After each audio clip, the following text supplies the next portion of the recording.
হায় হায় হায়, কি কঠিন পরিস্থিতি দেখলাম, কি কঠিন পরিস্থিতি দেখলাম। কত মানুষ মারা যাচ্ছে, কত মানুষ মারা যাচ্ছে। ওই যে একটা নিউজ কানের মধ্যে টস টস করে বাজছে, কানের মধ্যে টস টস করে বাজছে।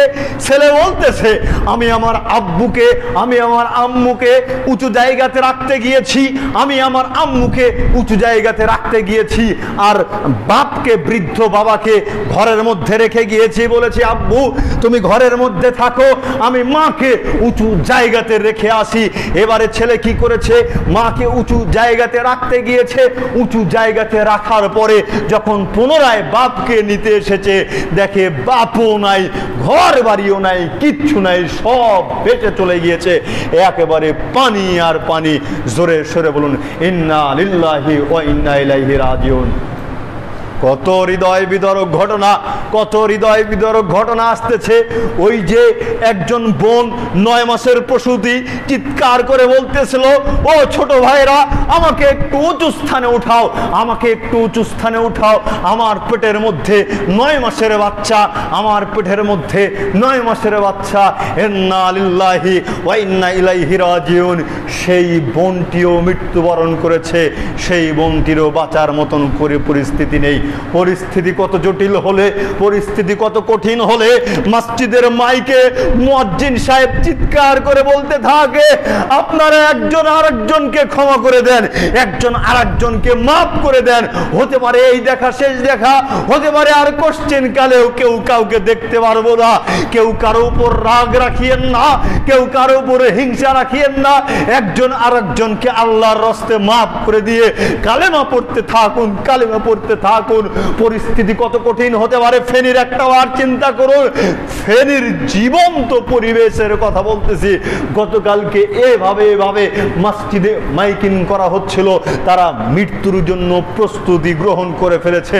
যে কোনো সময় মৃত্যুবরণ করতে পারে, যে কোনো সময় মৃত্যুবরণ করতে পারে, এমন পরিস্থিতি হয়ে গিয়েছে। সেখানে হেলিকপ্টার বা বিভিন্ন ধরনের নৌকা যান পাঠানো হবে, সেই পাঠানোর মতন পরিবেশ নেই। তাদের জন্য কি আমাদের কিছু করার প্রয়োজন আছে কিনা? আছে? তাদের জন্য কিছু করার প্রয়োজন আছে কিনা? নাই? আছে। তবে সবাইকে উদাত্ত আহ্বান জানাচ্ছি, একজনও বাদ যাবেন না। সবাই এই বন্যাত্রদের জন্য সহযোগিতা প্রেরণ করবেন। ইনশাআল্লাহ রাজি আছি তো? ইনশাআল্লাহ। সেটা কবে? সেটা কবে করবেন? আজকে? ইনশাআল্লাহ আজকেই হবে। একটা মানুষও বাদ যাবেন না। এই বিপদ আপনাকে বলে আসবে না। চিন্তা করেন, ফারাক্কার বাঁধ এখনো খুলে নাই সম্ভবত। যদি খোলা হয় আমার আপনার পরিস্থিতি কেমন হতে পারে? এই রংপুর দিনাজপুরের পানির চাপ আমাদের এইদিকে আসে। চিন্তা করেন, আল্লাহ না করুক বিপদ কিন্তু আমার আপনার উপরে আসতে পারে। আমার আপনার উপর যদি বিপদ আসে তবে পরিস্থিতি কি হতে পারে? আমরা প্রার্থনা করি, প্রতিপালক দয়াবান ক্ষমাশীল আল্লাহ, তুমি কুমিল্লাবাসী, ফেনীবাসী বন্যাত্রদেরকে উদ্ধার করো, আমিন। আল্লাহ তুমি এই দুর্যোগ মোকাবেলার সাহস আমাদেরকে দাও, আমিন। আল্লাহ তুমি মা বোনদেরকে রক্ষা করো, আমিন।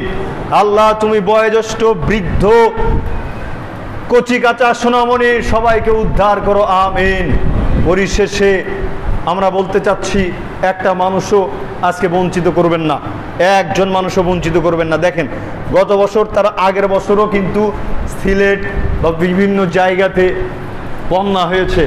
সে ব্যাপারে আমি কথা বলি নাই, দোয়া করেছি, ত্রাণ চাই নাই, আপনাদের থেকে সহযোগিতা চাই নাই। কিন্তু এই বছরে পরিবেশ পরিস্থিতি কেমন, যারা বিশেষ করে সোশ্যাল মিডিয়া ব্যবহার করে তারা জানে কি কঠিন পরিস্থিতি বিরাজমান। তাই উদাত্ত আহ্বান জানাচ্ছি, একটা পরিবারও যেন বাদ না যায়। আমি সর্বনিম্ন আপনাকে বলতে পারি, আপনার পরিবারের সদস্য যেই কয়জন, সেই সদস্য হিসাব করে হলেও মাথা পিছু 10 টাকা করে হলেও আজকে সহযোগিতার হাত বাড়াবেন। বহু মসজিদ উদ্যোগ নিয়েছে, বহু মসজিদ কমিটি উদ্যোগ নিয়েছে। সেটা কি?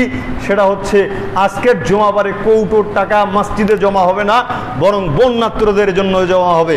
আমি আপনাদেরকে এটা বলতেছি না, যেহেতু সমাজ বড় আছে, মানুষ বড় আছে, একটু যদি সহযোগিতা বাড়ান, 100 টাকা করে দিলে টাকা দেয়া কঠিন হয়ে যাবে, এত টাকা উঠে যাবে। আমি সবাইকে উদাত্ত আহ্বান জানাচ্ছি, একজনও বাদ যাবেন না। ইনশাল্লাহ রাজি আছেন তো? ইনশাআল্লাহ কেউ বাদ যাবেন না। সবাইকে আমি বারবার অনুরোধ করছি, করজোড়ে অনুরোধ করতেছি, আমি আপনাদেরকে কিভাবে বললে আজকে বন্যাত্রদের পাশে দাঁড়াবেন আমি আপনাদেরকে হয়তো সেভাবে বলতে পারতেছি না, তবে আপনাকে অন্তর থেকে বলতেছি, আপনি আমার মাধ্যমে না হোক, আপনি এখানে আপনারা কয়েকজন মিলে ফান্ড গঠন করেন। একেবারে কাল বিলম্ব করার মতন কোনো সুযোগ নেই, কোনো সুযোগ নেই, মানে এখনই পাঠাতে হবে, এখনই পাঠাতে হবে। আপনি বলবেন বিকেলবেলা, না, বিকেলবেলায় বিকেল আসতে বসতে বহু মানুষ মারা যেতে পারে, এখনই পাঠাতে হবে। এখন কি করে সম্ভব? এখন যেভাবে সম্ভব আপনি সেভাবে তাদেরকে সহযোগিতা পাঠান, এখান থেকে গিয়ে হোক অথবা যারা সেখানে আছে তাদের মাধ্যমে হোক, যে কোনোভাবে তাদেরকে সহযোগিতা প্রেরণ করুন। আল্লাহ সুবহানাহু ওয়া তাআলা আমাদেরকে সঠিক বুঝ দান করুক। আল্লাহুম্মা আমিন।